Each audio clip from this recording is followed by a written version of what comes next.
दोस्तों नमस्कार। यूथ पाठशाला में आपका स्वागत। राजनीति विज्ञान की इस पाठशाला में जिसका उद्देश्य प्रतियोगी परीक्षाओं के लिए सामग्री आपको देना और समझाना है, हम रोज एक नए चैप्टर पर आपसे बात करते हैं। आज का विषय है संविधान। जी हाँ, हम भारतीय संविधान की बात करेंगे, लेकिन इससे पहले संविधान को अच्छे से समझ लें कि संविधान होता क्या है और संविधान के दायरे में रहकर किस तरह व्यवस्थाएं संचालित होती हैं और संविधान का इतिहास क्या है, संविधान का स्वरूप क्या है, संविधान की ज़रूरत क्यों पड़ी, संविधान की परिभाषा क्या है। ये बहुत सारी बातें हम इसमें जानने की समझने की कोशिश करेंगे।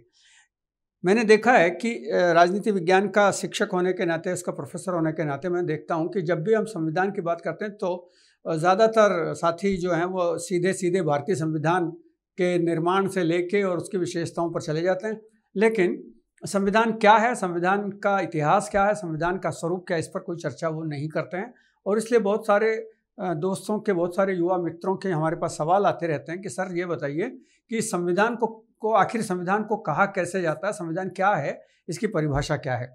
तो देखिए, संविधान मूलतः एक राजनीतिक जो व्यवस्था होती है उसको संचालित करने की जो क्रिया है, उस संचालित करने की क्रिया को हम संविधान के नाम से जानते हैं और उसे संवैधानिक प्रक्रिया के माध्यम से समझने की कोशिश करते हैं।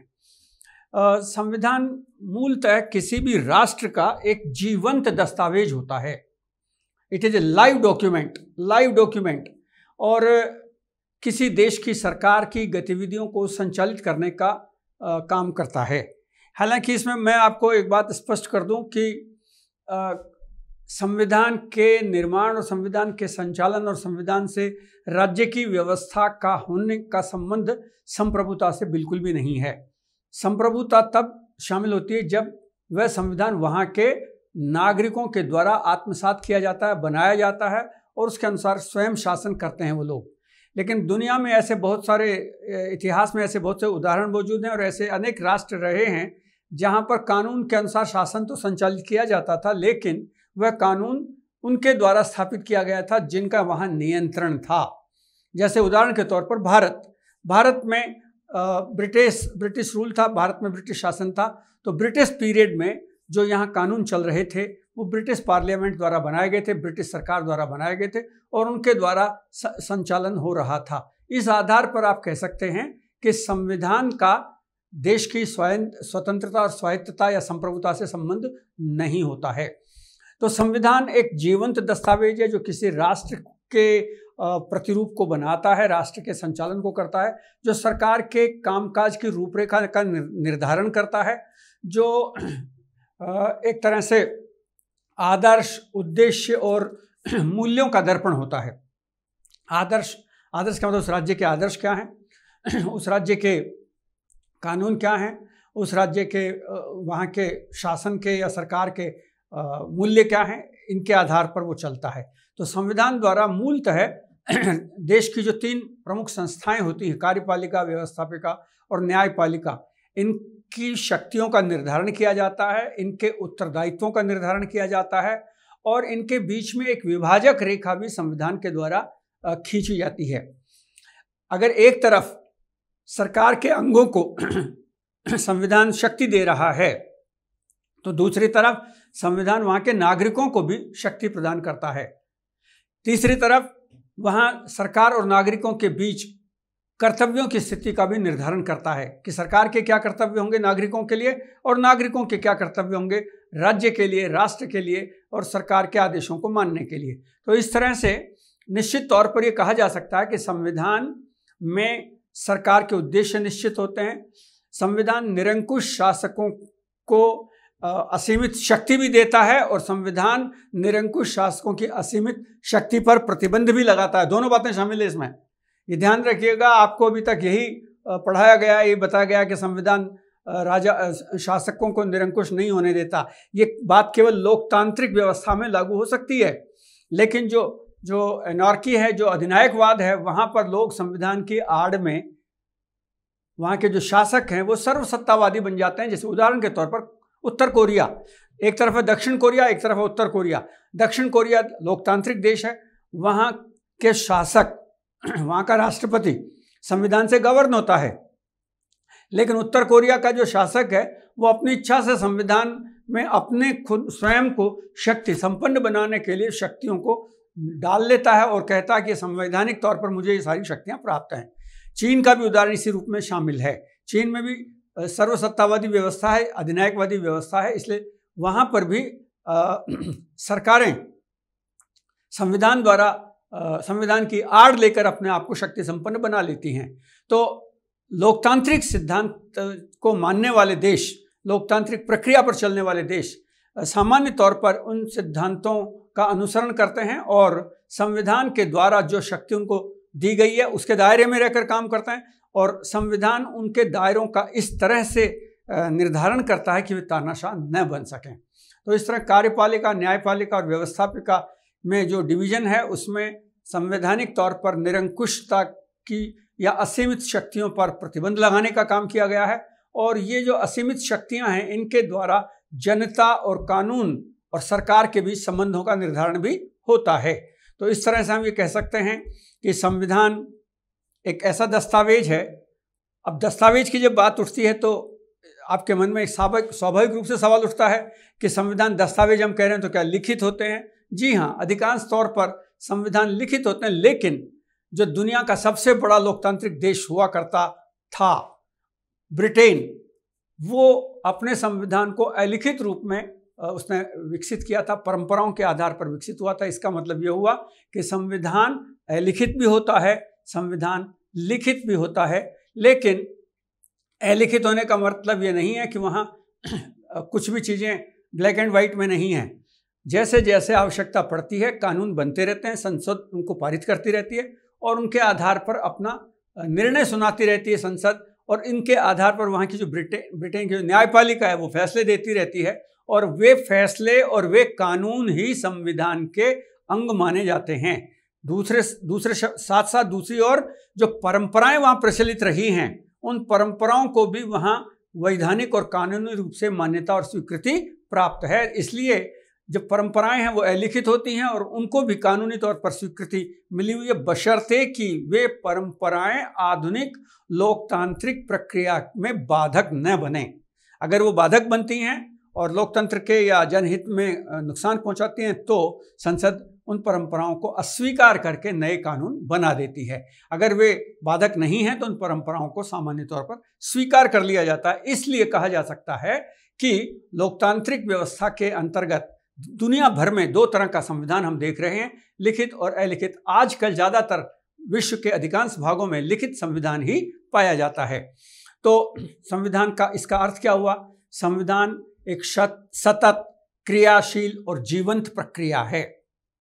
संविधान क्या है? फिर से समझ लें, संविधान एक सतत, क्रियाशील, जीवंत प्रक्रिया है। Is a live process, continue process, it is a continue dialogue. संविधान रिजिड नहीं होता है, संविधान एक जगह बैठ जाता नहीं है, थमता नहीं है। संविधान में समय के अनुसार, आवश्यकता के अनुसार परिवर्तन होते रहते हैं, और ये दोनों ही प्रक्रियाओं में शामिल है। यानी जो लिखित संविधान है वहाँ तो आराम से होता है, लेकिन जहाँ अलिखित संविधान है वहाँ भी यह प्रक्रिया सरलता और सहजता से चलती रहती है। तो इस तरह से हम ये कह सकते हैं कि संविधान एक ऐसी प्रक्रिया है जिसके द्वारा नागरिकों के हितों और अधिकारों की रक्षा होती है, और जिसके द्वारा सरकार के तीनों अंगों को शक्तियां प्रदान की जाती हैं और तीनों अंगों के बीच विभाजक रेखा को भी खींचा जाता है। हम इसी आधार पर अगर हम बात करें तो संविधान के कार्यों को समझने की कोशिश करेंगे कि संविधान मुख्य रूप से क्या क्या काम करता है। अगर संविधान के कार्यों को हम देखें तो हम अच्छे से समझ सकते हैं कि संविधान कैसे सपोर्ट करता है रूलर्स को, यानी शासन करने वालों की कैसे मदद करता है। सबसे पहले यह सरकार के उद्देश्यों को स्पष्ट करता है।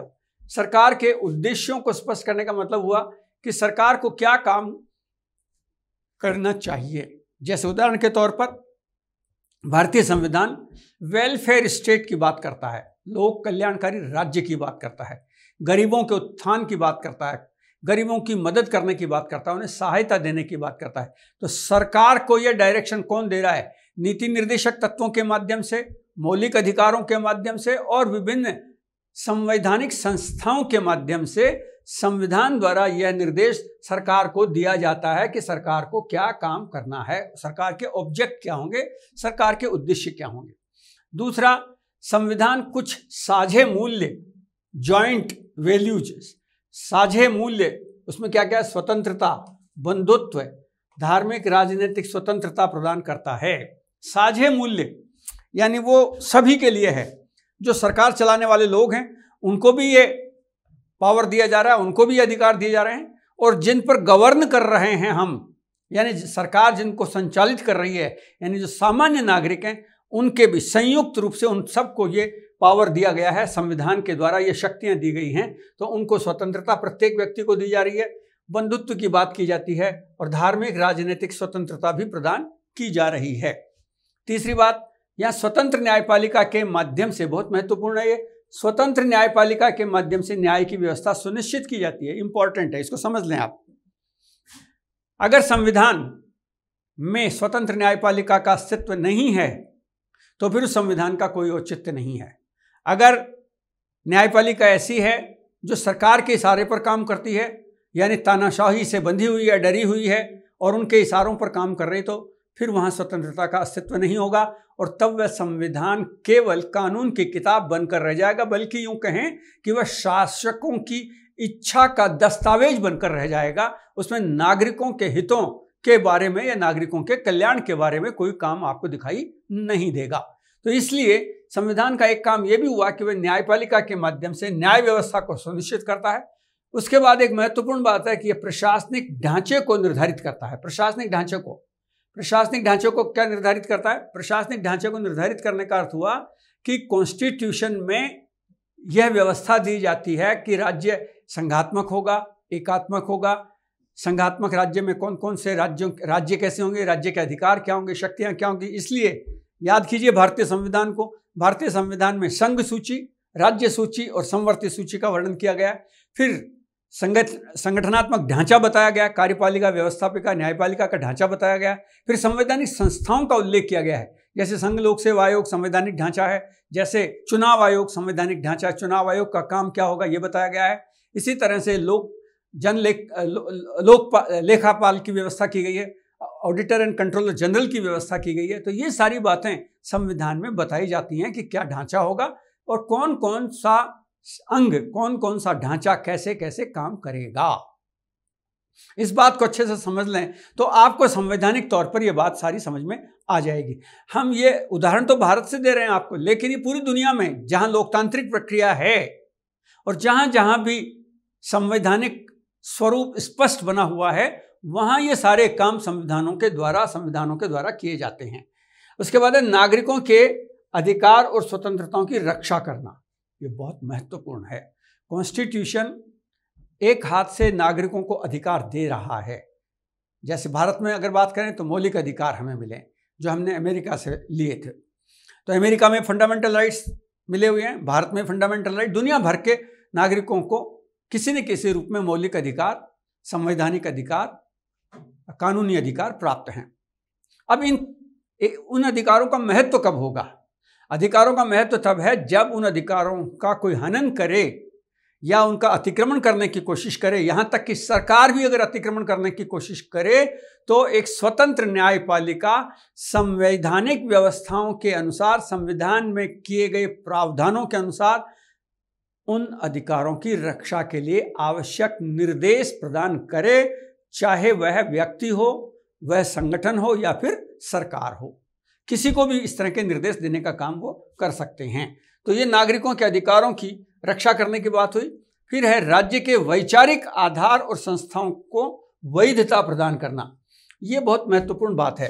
राज्य के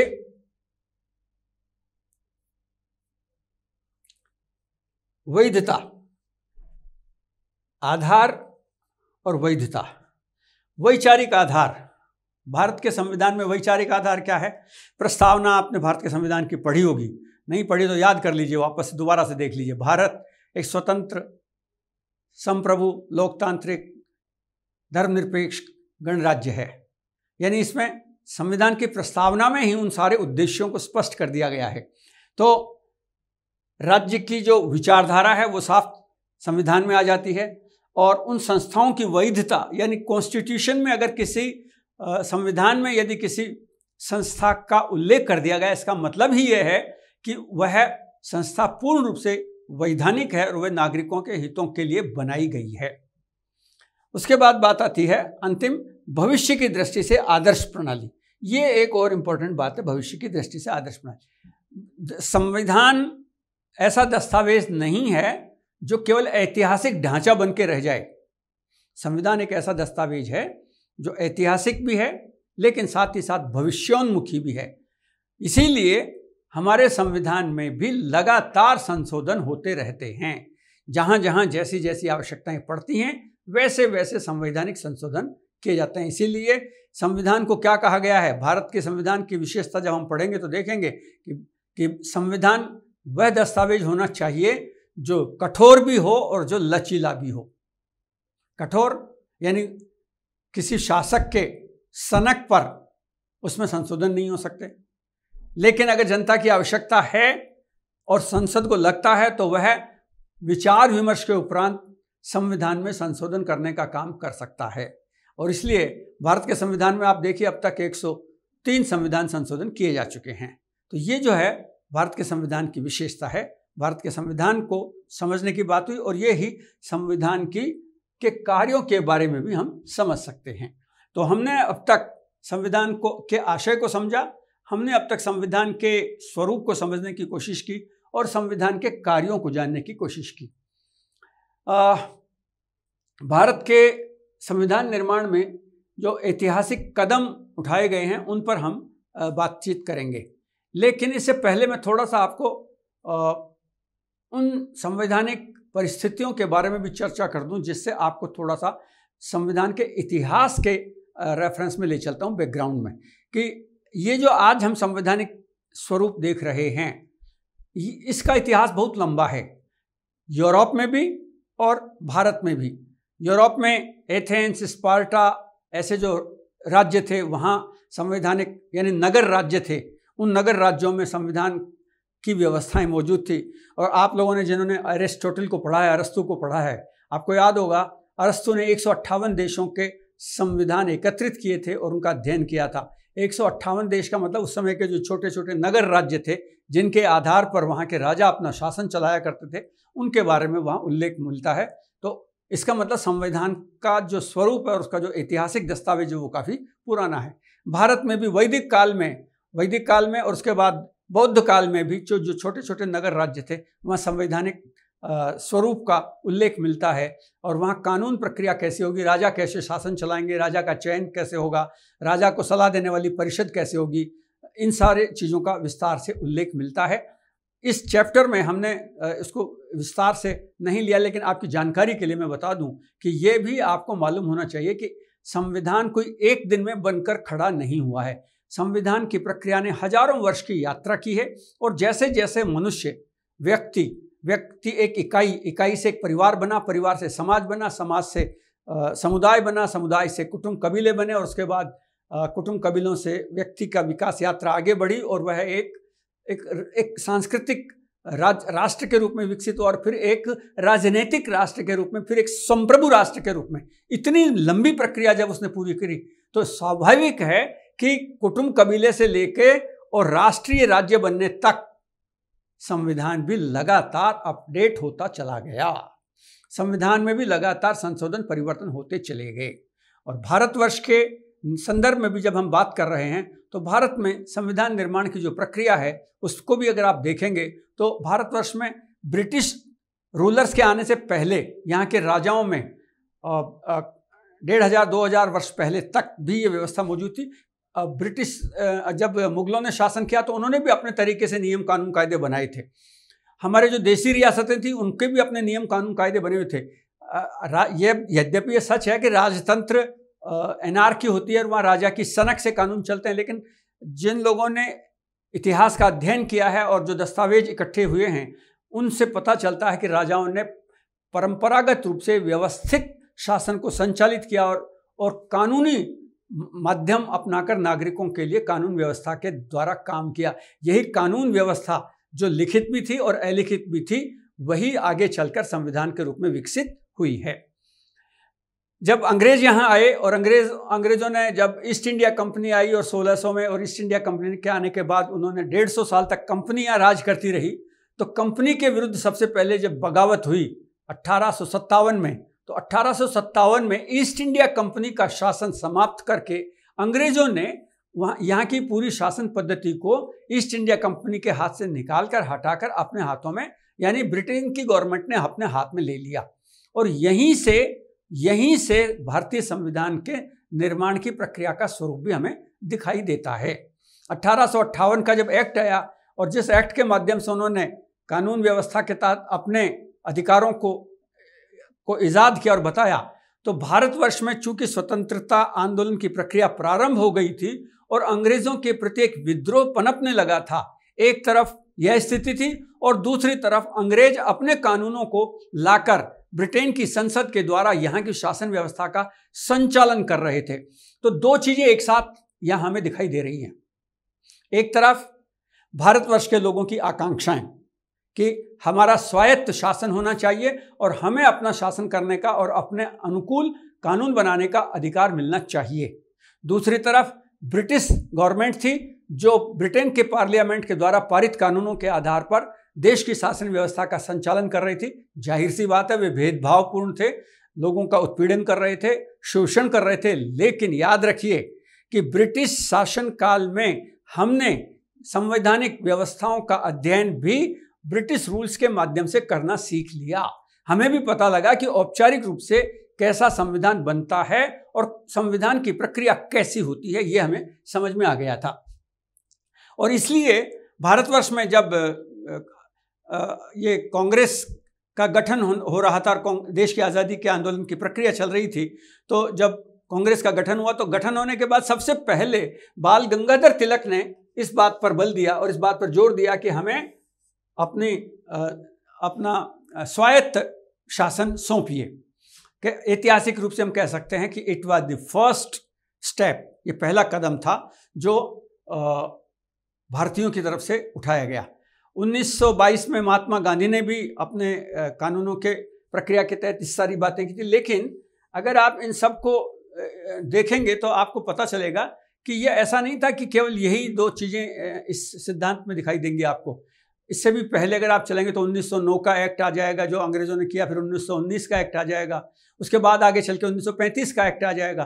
तो ये जो एक्ट आ रहे थे बराबर, और जो ब्रिटिश सरकार लगातार भारतीयों की मांग को शांत करने के लिए, उनको शमन करने के लिए उनको छींटे दे रही थी एक प्रकार से, कि ये कुछ अधिकार प्रदान किए जा रहे थे। हालांकि वे अधिकार अधूरे थे, उन अधिकारों में स्वायत्तता की कमी थी, उन अधिकारों में पूर्णता का अभाव था। लेकिन हम कदम दर कदम, step by step constitutional rights की ओर बढ़ने लगे थे और संवैधानिक दर्जा भारत को कैसे मिले, स्वतंत्र संप्रभु सरकार कैसे मिले और हम अपना संविधान कैसे बनाएं, इस दिशा में हम आगे बढ़ने लगे थे। इसी क्रम में साइमन कमीशन जब यहाँ आया था तो साइमन कमीशन ने भारतवर्ष में यात्रा की थी और आपको याद ही होगा साइमन कमीशन गोखले पर जो लाठीचार्ज हुआ था और वहाँ पर जो साइमन कमीशन गो बैक के नारे लगे थे तो उनको जाना भी पड़ा था। लेकिन साइमन कमीशन ने 1930 में अपनी रिपोर्ट प्रदान कर दी थी और उस रिपोर्ट में उन्होंने लिखा था कि एक तो जो द्वैध शासन है, ड्यूल शासन, द्वैध शासन यानी प्रांतीय शासन, प्रांतों के अधिकार और देसी राजाओं के अधिकार तो जो और केंद्र के अधिकार, तो द्वैध शासन की जो प्रक्रिया थी उस द्वैध शासन की प्रक्रिया को समाप्त किया गया। ये अधिकार, ये व्यवस्था की गई, इसमें प्रांतों के उत्तरदायी शासन में वृद्धि की गई। सांप्रदायिक निर्वाचन प्रणाली को जारी रखा गया जो पहले स्टार्ट हो गई थी, 1919 में आ गई थी, 1909 में आ गई थी, 1919 में रही, उसको जारी रखा गया और संघीय व्यवस्था को प्रारंभ करने की बात कही गई।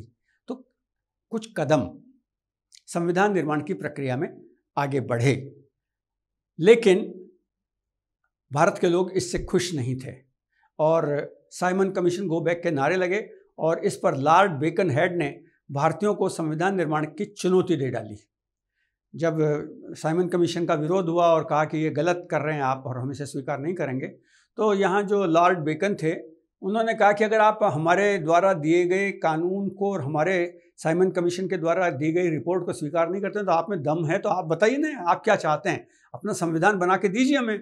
ताकि हम उस पर विचार कर सकें। और इस तरह नींव पड़ी, कांग्रेस ने इस चुनौती को स्वीकार किया और इस तरह नींव पड़ी। भारतीयों के द्वारा पहली बार प्रभावी और सशक्त ढंग से एक संवैधानिक दस्तावेज बनाया गया और इसे नेहरू रिपोर्ट के नाम से कहा जाता है। ये पहली रूपरेखा थी जो संविधान के संदर्भ में भारतीयों के द्वारा दी गई थी। तो इस पूरी प्रक्रिया में आप देखेंगे कि नेहरू रिपोर्ट में जो संविधान की जो दस्तावेज बना था नेहरू रिपोर्ट का, उस दस्तावेज को यहाँ प्रस्तुत किया गया और मोतीलाल नेहरू को इसका अध्यक्ष बनाया गया। जवाहरलाल नेहरू के पिता थे, उनको अध्यक्ष बनाया गया और उनके साथ 10 सदस्यों की एक टीम बनाई गई और उन्होंने इस पूरी रिपोर्ट को तैयार किया।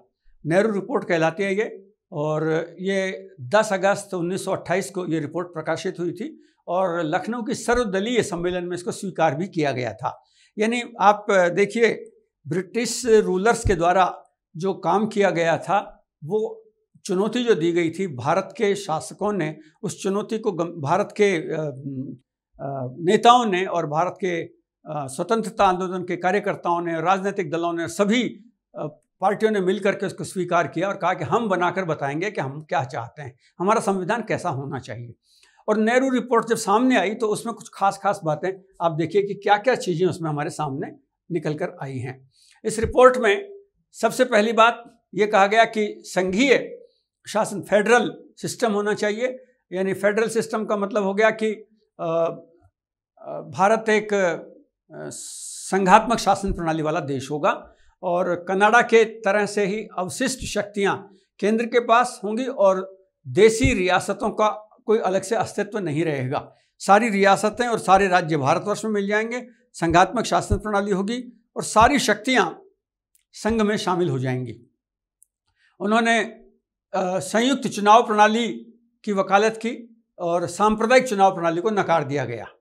केंद्र में द्विसदनात्मक शासन प्रणाली का उल्लेख किया गया, यानी जो संसद बनेगी वो 2 सदनों वाली होगी और इस तरह से आप जो हम लोकसभा और राज्यसभा की बात कर रहे हैं उसका उल्लेख हमारे नेहरू रिपोर्ट में हमें साफ तौर पर दिखाई दे रहा है। फिर सर्वोच्च न्यायालय की स्थापना की बात, एक प्रस्ताव दिया कि सर्वोच्च न्यायालय बनाया जाएगा जो केंद्र राज्यों के बीच अगर कोई झगड़ा होगा तो उनका निपटारा करेगा। और हम अपने शासन पद्धति में हमने संसदात्मक शासन प्रणाली को स्वीकार किया, संसदीय शासन प्रणाली को यहाँ हमने स्वीकार किया था। इसके साथ साथ यहाँ पर हमने मौलिक अधिकार, नागरिकों को जो है वो मौलिक अधिकार प्रदान किए गए, इसका उल्लेख किया गया, लिखा गया नेहरू रिपोर्ट में। इसके साथ साथ केंद्र में निम्न सदन और प्रांतीय विधानसभाओं के चुनाव के लिए वयस्क मताधिकार का उल्लेख किया गया। आप नेहरू रिपोर्ट को बहुत सावधानी से पढ़िए, याद रखिए और आपकी परीक्षाओं की दृष्टि से बहुत महत्वपूर्ण है ये, सामान्य ज्ञान के लिए बहुत महत्वपूर्ण है ये। नेहरू रिपोर्ट को मोर लेस अधिकांश तौर पर आप देख लीजिए कि ये हमारी वह रिपोर्ट है जिसका मेजर पार्ट, अधिकांश हिस्सा भारतीय संविधान निर्मात्री सभा ने लगभग ज्यों का त्यों स्वीकार कर लिया था।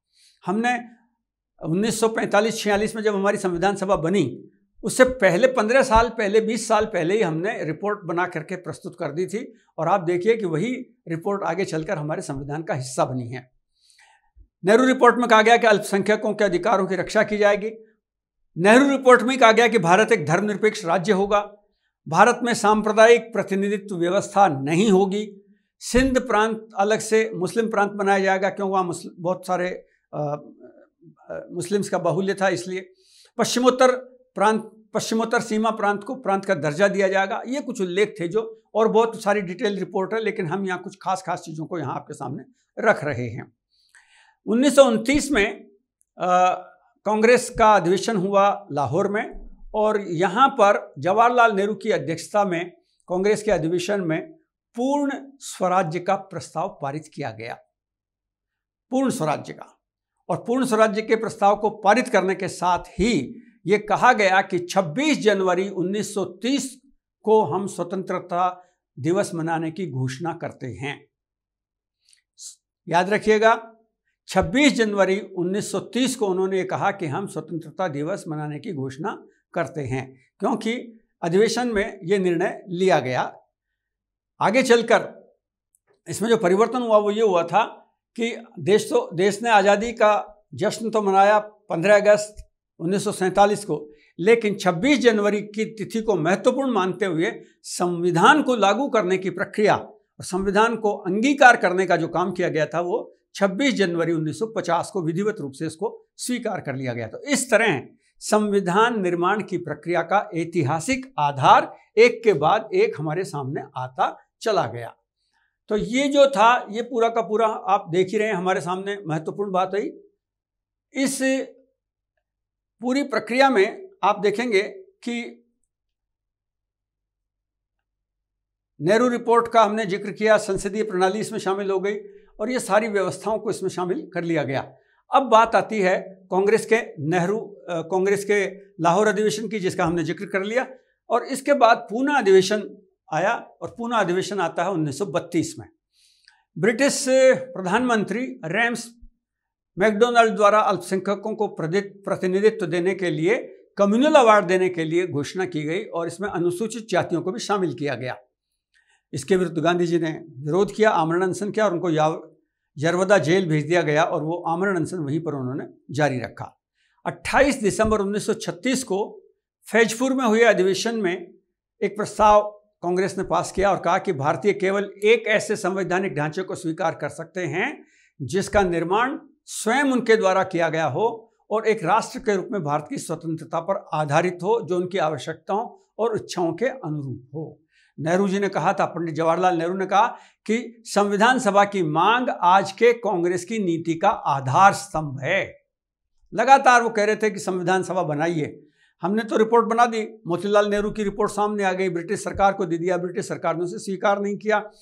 कांग्रेस लगातार ये मांग करती रही कि देश को आज़ाद करिए और आज़ादी से पहले संविधान सभा बनाइए और वह संविधान सभा पूर्ण प्रतिनिधित्व वाली संविधान सभा हो, वयस्क मताधिकार के आधार पर संविधान सभा का चुनाव हो और चुने हुए प्रतिनिधि संविधान सभा के माध्यम से काम करें।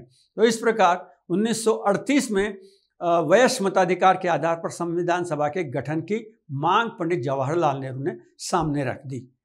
14 सितंबर 1939 को कांग्रेस ने अपने संविधान सभा की मांग को फिर दोहराया और 39 में जब सेकेंड वर्ल्ड वॉर स्टार्ट हो गया तो कांग्रेस चाहती थी कि ब्रिटेन इसी समय हमारे को आज़ादी की घोषणा भी साथ के साथ कर दे, लेकिन आपको पता ही है ब्रिटेन ने उस समय द्वितीय विश्व युद्ध की आड़ लेकर के और भारतवर्ष को स्वतंत्रता देने से इनकार कर दिया। तो इसके बाद लॉर्ड लिथगो ने मना कर दिया। तो कांग्रेस के जो मंत्रिमंडल बने हुए थे प्रांतों के अंदर, 8 प्रांतों में कांग्रेस के मंत्रिमंडलों ने त्यागपत्र दे दिया। हालांकि मुस्लिम लीग और कांग्रेस के बीच में मतभेद हो गया था, इसलिए मुस्लिम लीग ने के सदस्यों ने त्यागपत्र देने से मना कर दिया और 22 सितंबर 1939 को उन्होंने मुक्ति दिवस भी मनाया और उन्होंने पंजाब, सिंध और बंगाल में गैर कांग्रेसी मंत्रिमंडल बनाकर काम करते रहे। जिन्ना ने विरोध किया और अपने आप को धार्मिक अल्पसंख्यक बताते हुए अचानक उन्होंने 24 मार्च 1940 को मुस्लिम लीग ने अलग पाकिस्तान की मांग कर डाली और इस तरह से ये अगस्त घोषणा के माध्यम से उन्होंने 24 मार्च 1940 को जिन्ना ने पाकिस्तान की घोषणा कर दी। इसके बाद बात आती है संविधान के दूसरे चरण की और इसको कहा जाता है अगस्त घोषणा।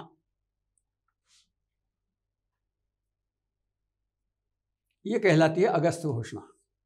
इसमें लॉर्ड लिथगो ने 8 अगस्त 40 को घोषणा की, जिसे भारतीय संविधान के इतिहास में अगस्त प्रस्ताव कहा जाता है।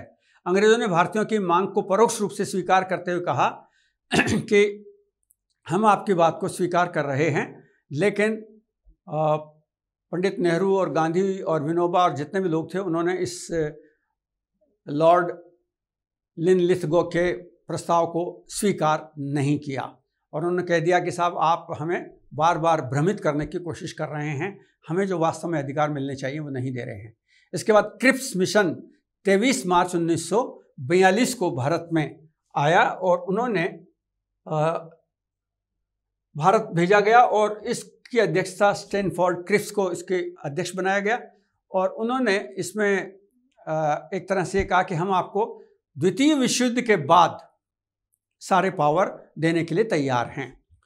गांधी जी ने और नेहरू जी ने इसका विरोध किया और पोस्ट डेटेड चेक के नाम से इसको कहा गया कि एक ऐसा ब्रिटिश सरकार, गांधी जी ने कहा कि एक ऐसा उत्तर दिनांक पोस्ट डेटेड चेक दे रहे हैं जिसमें कोई तारीख तो भरी नहीं है और एक ऐसा चेक हमको दिया जा रहा है कि आप स्वतंत्र हैं। नेहरू जी ने भी कहा, नेहरू जी के मित्र थे क्रिप्स, तो उन्होंने कहा कि नेहरू जी ने कि मेरे मित्र जो आए हैं वो शैतानों के वकील बनकर आए हैं। और इस तरह से 29 मार्च 1942 को क्रिप्स ने जो प्रस्ताव की घोषणा करी थी, ब्रिटिश सरकार ने उन प्रस्तावों को वापस ले लिया। सरकार के पर दबाव बनाए रखने के लिए लगातार काम होता रहा और राजगोपालाचारी ने 1944 में फिर एक प्रस्ताव कांग्रेस की तरफ से, और कांग्रेस से थोड़ा अलग भी हट गए थे वो, इसलिए उन्होंने अलग हट करके और ब्रिटिश सरकार पर दबाव बनाया। कांग्रेस की तरफ से भी समर्थन उसको किया गया था।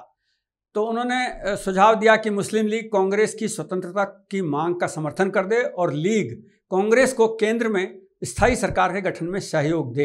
ये CR फॉर्मूला यानी राजगोपालाचारी फॉर्मूला कहलाता है। और इसके तहत 10 जुलाई 1944 को राजगोपालाचारी ने संविधान का प्रारूप तैयार करने के लिए, जिसमें पाकिस्तान के निर्माण की बात को अप्रत्यक्ष रूप से स्वीकार कर लिया गया था, पर जोर दिया गया। लेकिन जिन्ना ने इस प्रस्ताव को मना कर दिया और गांधी ने जिन्ना को यद्यपि कायदे आजम कहकर उनका सम्मान भी किया और उनको चाहते थे कि देश का विभाजन न हो, लेकिन वो नहीं माने। और अंततोगत्वा राजगोपालाचारी ने जिन्ना को पत्र लिखकर अपनी शर्त बताते हुए कहा कि गांधी जी ने विभाजन के प्रस्ताव को स्वीकार कर लिया है। इस तरह से देश के स्वतंत्रता का फॉर्मूला भी तैयार हो रहा था और एक तरह से देश के संविधान की भूमिका भी साथ साथ बनती जा रही थी। इसके बाद आता है कैबिनेट मिशन, और ये वह मिशन है जिसने देश की आज़ादी का पूरा खाका भी रखा और जिसने आप देश में संविधान निर्माण की प्रक्रिया को भी आगे बढ़ा दिया था। 1945 में ब्रिटेन में चुनाव हुए और लेबर पार्टी के नेता क्लिंटन एटली प्रधानमंत्री बने। वे उदारवादी दृष्टिकोण के नेता थे, इसलिए उन्होंने 22 जनवरी 1946 को भारत में एक कैबिनेट मिशन भेजने का निर्णय लिया और ब्रिटिश सरकार ने भारतीयों को सत्ता हस्तांतरण के उपाय खोजने के लिए 16 फरवरी 1946 को एक 3 सदस्यीय कैबिनेट मिशन बनाने की घोषणा की और उस कैबिनेट मिशन ने 24 मार्च 1946 को ये भारत आए और यहाँ पर पैथिक लॉरेंस, स्टैनफोर्ड क्रिप्स और A.V. अलेक्जेंडर इसके 3 सदस्य थे। 3 सदस्य कौन कौन से थे फिर से याद रखिए। पैथिक लॉरेंस को इसका चेयरमैन बनाया गया इस कमेटी का। स्टैनफोर्ड क्रिप्स मिशन, ये एक तरह से इसके राइटर थे, पूरा प्रस्ताव तैयार करने वाले, इसलिए इसको क्योंकि वो पहले आ चुके थे तो उनको भी इसमें शामिल किया गया था। और A.V. अलेक्जेंडर साथ में थे। तो ये जो कैबिनेट मिशन आई, इस कैबिनेट मिशन ने 16 मई 1946 को एक विस्तृत योजना पेश की जिसे मंत्रिमंडल मिशन योजना या कैबिनेट मिशन योजना कहा जाता है। और आप ध्यान दीजिएगा, यही कैबिनेट मिशन योजना है जिसमें भारतीय संविधान के बारे में चर्चा हुई है। इस योजना में खास खास बातें क्या थी? पहली बात, भारत में ब्रिटिश रियासतें को, भारतीय प्रांतों को और देसी रियासतों को मिलाकर एक भारतीय संघ का गठन किया जाएगा जो विदेशी मामले, रक्षा, संचार की देखभाल करेगा और धन जुटाने का उसको अधिकार होगा। तो कुल मिलाकर यह पहला लिखित दस्तावेज था जिसके माध्यम से अंग्रेजों ने देश को स्वतंत्रता देने का निर्णय कर लिया। दूसरी बात, उन्होंने कही कि संघ से संबंधित विषयों के अतिरिक्त सारे विषय और अवशिष्ट शक्तियां प्रांतों को दी जाएंगी। तीसरी बात, इस संघ की कार्यकारिणी और विधानमंडलों में ब्रिटिश भारत और रियासतों के प्रतिनिधि भी होने चाहिए, यानी जो संविधान बनाने वाली संस्था होगी। चौथी बात, प्रांतों को कार्यपालिका और विधायिका के साथ समूह बनाने की छूट होगी और प्रत्येक समूह सर्वमान्य प्रांतीय विषयों का निर्धारण कर सकेगा। और खास जो बहुत इंपॉर्टेंट अनाउंसमेंट था वो था कि ब्रिटिश ताज की सर्वोच्चता का समापन किया जा रहा है। छठी बात, प्रांतों को छोटे बड़े गुट बनाने का अधिकार होगा और उनके अधिकारों का निर्णय प्रांत स्वयं तय करेंगे। सभी दलों के सहयोग से एक अंतरिम सरकार बनाई जाएगी और सभी विभाग भारतीय नेताओं के पास होंगे। एक अंतरिम सरकार की स्थापना की जाएगी। इंटरिम गवर्नमेंट वो होती है जब एक विधिवत रूप से आपकी अपनी सरकार संगठित हो रही होती है और पुरानी सरकार जा रही होती है। तो ब्रिटिशर्स को जाना था और भारतीयों को अपनी सरकार बनानी थी, तो बीच का जो अरेंजमेंट था, गैप अरेंजमेंट, उसको अंतरिम सरकार को सौंपने की बात कही गई थी। इसमें 14 सदस्य रखने की बात कही गई, जिसमें 6 कांग्रेसी, 5 मुस्लिम लीग के, 1 भारतीय, ईसाई, सिख और पारसी होगा। इस तरह इसका वर्णन किया गया। संविधान निर्माण के लिए एक संविधान सभा के गठन को औपचारिकता प्रदान की गई और संविधान सभा के लिए कहा गया कि निर्वाचित होगी और इसमें जनसंख्या के आधार पर प्रतिनिधित्व होगा और 10 लाख की जनसंख्या पर एक प्रतिनिधि चुना जाएगा। तो इस तरह से यह प्रतिनिधित्व पूर्ण निर्वाचन प्रणाली के आधार पर इस संख्या का निर्धारण होता है। तो दोस्तों, इस तरह आप ये जो पूरी प्रक्रिया हम देखे हैं, ये संविधान निर्माण के इतिहास की वह प्रक्रिया है। अगर आप इसको और आगे बढ़ाएं, देखेंगे कि संविधान सभा का जब गठन किया जाएगा तो ये भी कहा गया कि अप्रत्यक्ष निर्वाचन प्रणाली के माध्यम से इसमें प्रतिनिधित्व प्रदान किया जाएगा। संविधान सभा में कुल 389 निर्धारित सदस्यों की संख्या निर्धारित की गई थी। इनमें से 292 सदस्य ब्रिटिश भारत के होंगे। यानी आपको मालूम है, भारत में 2 तरह के हिस्से थे, एक ब्रिटिश भारत और दूसरे देसी रियासतें। और ब्रिटिश भारत के 292 सदस्य होंगे और ब्रिटिश भारत के जो सदस्य हैं वो 3 भागों में बांटे गए। मद्रास, मुंबई, संयुक्त प्रांत, बिहार और उड़ीसा, ये पार्ट ए था। पार्ट बी में पंजाब, उत्तर पश्चिम सीमांत प्रांत और सिंध, और पार्ट सी के अंदर बंगाल, आसाम और चीफ कश्मीरी क्षेत्र, दिल्ली, अजमेर, मेवाड़, कुर्ग और ब्रिटिश बलूचिस्तान, इनको रखा गया और इनके 43 सदस्य देसी रियासतों के शामिल किए गए। इसके अलावा चीफ कमिश्नरी के भी सदस्य बनाए गए, ये 4 सदस्य यहाँ से लिए गए। इस तरह से ये कुल मिलाकर 389 संविधान सभा के सदस्यों का प्रस्ताव उनके द्वारा दिया गया। संघ और समूह के संविधानों से ऐसी व्यवस्था की जाएगी कि प्रांत प्रत्येक 10 वर्ष के बाद संविधान की शर्तों पर पुनर्विचार करेगा। भारतीय संविधान तथा ब्रिटेन के बीच सत्ता हस्तांतरण के फलस्वरूप होने वाले मामलों के संबंध में एक संधि होगी और कैबिनेट मिशन ने स्पष्ट कर दिया कि इसका उद्देश्य संविधान का निर्माण सुनिश्चित करना नहीं, बल्कि उस तंत्र को सक्रिय करना है जिसके द्वारा भारतीयों के द्वारा स्वयं संविधान बनाया जा सके। उन्होंने ये सारी बात कहने के बाद भी अंत में ये कह दिया कि हम आपको आप पर कोई नया कानून नहीं थोप रहे हैं, हम तो केवल आपको सजेस्ट कर रहे हैं कि आप इस तरह से काम कीजिए ताकि आप अपना संविधान बना सकें। इसके कैबिनेट मिशन के जो गुण दोष हैं, अगर आप उसको देखेंगे तो गुणों की बात यह कि इस योजना का जो मुख्य गुण था वो ये था कि यहाँ लोकतांत्रिक सिद्धांत पर फोकस कर दिया गया था। पाकिस्तान के विचार को पूर्ण तरह छोड़ दिया गया था। इसके अतिरिक्त एक महत्वपूर्ण बात यह भी थी कि संविधान के सदस्य ब्रिटिश सरकार या यूरोपियन नहीं थे, ये इस बात पर बल दिया गया। महात्मा गांधी ने इसके गुण को बताते हुए कहा कि यह इन परिस्थितियों में ब्रिटिश सरकार के द्वारा प्रस्तुत की जाने वाली सर्वश्रेष्ठ योजना है। महात्मा गांधी ने कैबिनेट मिशन को स्वीकार कर लिया। लेकिन अगर आप इसके दोष पर जाएंगे तो इसमें बहुत सारी कमियां भी साफ साफ दिखाई देंगी। इस योजना के अंतर्गत सीधे तौर पर पाकिस्तान की मांग को अस्वीकार कर दिया गया, परंतु रियासतों के आत्मनिर्णय के अधिकार को देकर पाकिस्तान की मांग को अप्रत्यक्ष रूप से स्वीकार भी कर लिया गया। सीधे सीधे पाकिस्तान को नहीं माना उन्होंने कि पाकिस्तान विभाजित होगा, पाकिस्तान बनाया जाएगा, लेकिन देशी रियासतों को आत्मनिर्णय का अधिकार दिया और आत्मनिर्णय का अधिकार देकर के एक प्रकार से पाकिस्तान के बनने का रास्ता उन्होंने खोल दिया।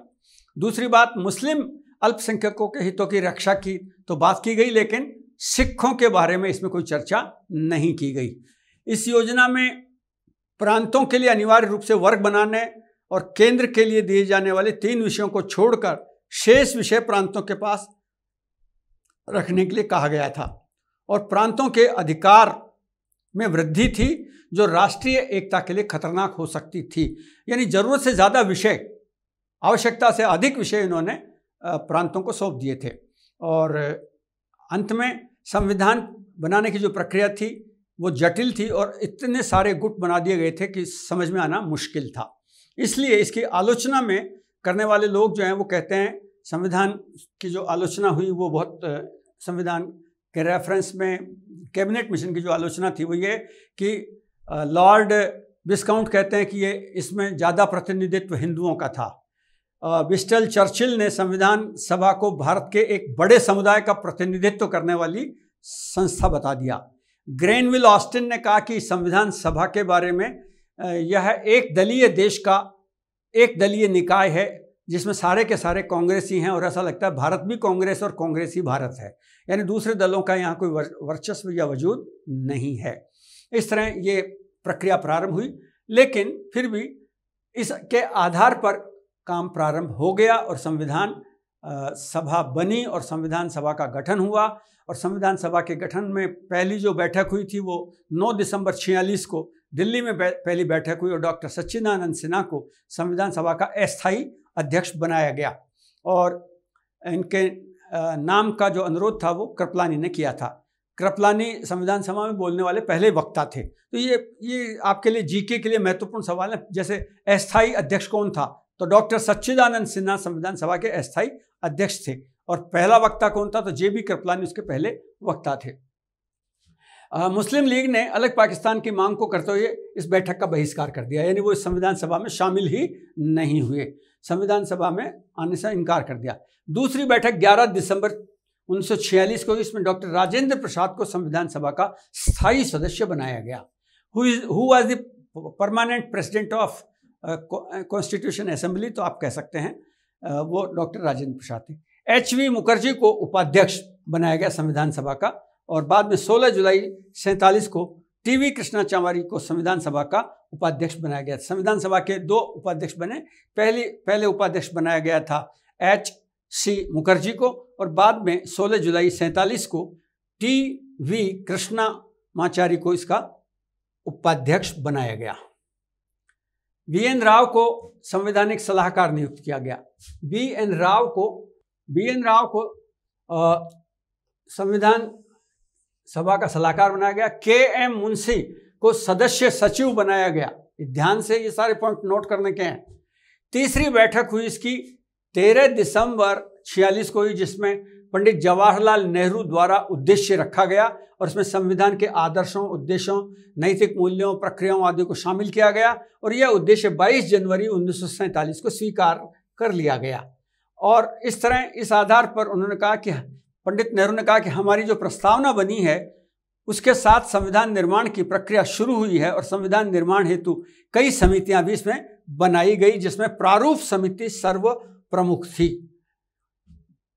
डॉक्टर प्रारूप समिति अंबेडकर की अध्यक्षता में बनी और 29 अगस्त 1947 को एक प्रारूप समिति का गठन हुआ और डॉक्टर अंबेडकर इस समिति के अध्यक्ष बनाए गए।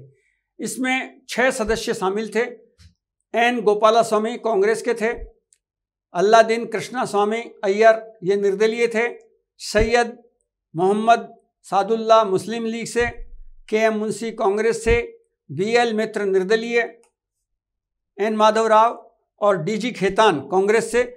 1948 में इनकी मृत्यु के बाद इनके स्थान पर कृष्णाचार्य को इसका सदस्य बनाया गया। प्रमुख बड़ी संस्थाएं, समितियां जो बनी थी उस समय संघ शक्ति समिति, संघीय संविधान समिति, प्रांतीय संविधान समिति, मौलिक अधिकार और अल्पसंख्यकों के लिए समिति और संबंधित परामर्श समिति। इनके सामने इनके नाम भी दे रखे हैं कि किन किन को हमने देखा कि उनके अध्यक्ष बनाए गए हैं। इस समिति में 2 उपसमितियां भी शामिल की गई, मौलिक अधिकार उपसमिति और अल्पसंख्यक समिति। ये जो है भारतीय संविधान के निर्माण से जुड़ी हुई विभिन्न प्रकार की समितियां थी। प्रारूप समिति, प्रक्रिया नियम समिति, संचालन समिति, राज्यों के लिए समिति और अन्य समितियां, कार्य संचालन समिति, संविधान सभा के कार्यों से संबंधित समिति, सदन समिति और राष्ट्रीय ध्वज संबंधी समिति, इनके ये अलग अलग अध्यक्ष समितियों के बनाए गए। डॉक्टर अंबेडकर को भारतीय संविधान का जनक कहा जाता है और अब हम सब जानते हैं कि उन्होंने महत्वपूर्ण ढंग से इसमें योगदान हमें प्रदान किया था। और इस क्रम में जो संविधान का प्रारूप तैयार किया गया उसके 3 वाचन हुए और पहला वाचन 4 नवंबर से 9 नवंबर 1948 तक, दूसरा वाचन 15 नवंबर 48 से 17 अक्टूबर 49 तक और तीसरा वाचन 14 नवंबर 49 से 26 नवंबर 1949 तक और फिर 26 नवंबर 1949 को संविधान सभा द्वारा इसे अंगीकृत कर लिया गया। तो ये इंपॉर्टेंट डेट हमारे सामने आ गई है, यानी आपको ये पता लगना चाहिए कि हमारा संविधान किस प्रक्रिया से बनकर आगे गुजरा और कैसे हमने संविधान को एक एक स्वीकार किया और संपूर्ण संविधान 26 जनवरी 1950 से लागू कर दिया गया। तो संविधान दिवस के रूप में 26 नवंबर को मनाया जाता है क्योंकि इस दिन इस संविधान को स्वीकार कर लिया गया था।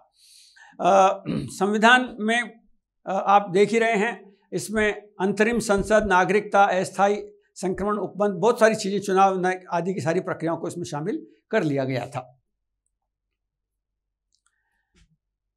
संविधान में राजस्थान के सदस्यों के बारे में भी उल्लेख है। राजस्थान से 12 सदस्य इसमें शामिल हुए थे। इनमें 11 देसी रियासतों से और एक कमिश्नरेट का, अजमेर कमिश्नरेट से, तो कुल मिलाकर 12 सदस्य यहाँ से शामिल हुए थे। उनके नाम इस प्रकार हैं। जो सदस्य शामिल हुए थे: टीवी कृष्णाचारी, सरदार सिंह खेतड़ी से राज बहादुर, गोकुल लाल असावा, बलवंत सिंह मेहता और जयनारायण व्यास, हीरालाल शास्त्री, जसवंत सिंह, माणिक्य वर्मा, रामचंद्र उपाध्याय और दलेल सिंह। ये और 2 नाम इसमें अलग से और दिए हुए हैं जिनको आप याद रख सकते हैं। तो वो इसमें कुल मिला के 12 मेंबर्स यहाँ से भेजे गए थे। अब बात आती है भारतीय स्वतंत्रता अधिनियम 1947 की। माउंटबेटन योजना के द्वारा 3 जून 47 को जो स्वतंत्रता की घोषणा हुई और 18 जुलाई 47 को संसद द्वारा इस अधिनियम को मंजूर कर लिया गया और ये कहा गया कि वही जो संविधान की प्रक्रिया में हमने सारी चीज़ें पढ़ी हैं, वाइसराय के पद को समाप्त कर दिया गया और अंतरिम सरकार गठन करने का काम भी इसमें कर दिया गया। इस प्रकार भारतीय संविधान के निर्माण की प्रक्रिया का पहला चरण यहाँ पूरा होता है और हमारे अध्याय का, हमारे चैप्टर का भी ये पहला हिस्सा यहाँ खत्म होता है। इसके बाद हम दूसरे हिस्से में पढ़ेंगे कि भारतीय संविधान की विशेषताएं क्या हैं और भारतीय संविधान की विशेषताओं के आधार पर उनमें कमियां क्या हैं, आलोचनाएं क्या हैं, वो एक चैप्टर अलग से हम पढ़ेंगे। तो हमने संविधान निर्माण की पूरी प्रक्रिया को जानने की कोशिश की है। उम्मीद करता हूं कि आपको ये विस्तार से की गई बातचीत ठीक लगी होगी, पसंद आया होगा। अगर आपको ये पसंद आता है तो अपने साथियों को बताइए और यूथ पाठशाला के साथ जुड़कर इसका आनंद लीजिए। नमस्कार, धन्यवाद।